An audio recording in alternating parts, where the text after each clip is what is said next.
ಇಲ್ಲ ಅದಕ್ಕೆ ಮೊದಲು ರೋಡಿಂದ ಆ ಕಡೆ ಭುವನೇಶ್ವರ ನಗರದಲ್ಲಿ NDDF ನೀವು ನೋಡಿದ್ರಿ ಸುಧಾಣ ರಾತ್ರಿ 1 ಗಂಟೆದಲ್ಲಿ ಮಾಡಿದ್ದೀವಿ.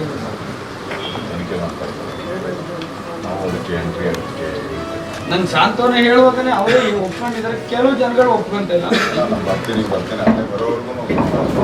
ಅವ್ರು ಎಷ್ಟು ಮಾಡಿದ್ರು ಅಂತ 11 ಫ್ಯಾಮಿಲಿ ಕೇಳಿ ನೋಡಿ ಮಾಧ್ಯಮದವರು.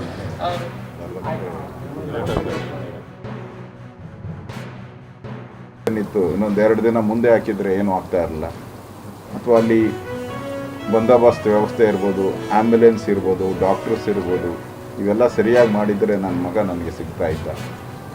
ಅದು ಇದು ಅವರ ಒಬ್ಬರದಲ್ಲ, ಇಡೀ ಎಲ್ಲ ಕುಟುಂಬ 11 ಕುಟುಂಬನೂ ಕೂಡ.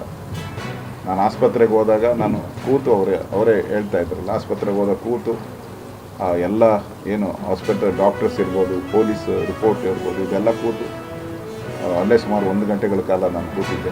RCB ಇತಿಹಾಸದಲ್ಲೇ ಒಂದು ಕರಾಳ ಅಧ್ಯಾಯ ಆಗೋಗ್ತಿದೆ. RCB ಮಾಡುವಂಥದ್ದು ಜನಕ್ಕೆ ಸಂತೋಷ ಕೊಡೋದಕ್ಕೋಸ್ಕರ, ಆದರೆ ಈ RCB ಜನರಿಗೆ ನೋವನ್ನು ಕೊಟ್ಟಿದೆ. ಈ RCB ಇಲ್ಲಿ ನಾವು ಯಾವುದು ರಾಜಕಾರಣ ಮಾಡುವಂಥ ಸಂದರ್ಭನೂ ಅಲ್ಲ, ಪ್ರಮೇಯನೂ ಅಲ್ಲ.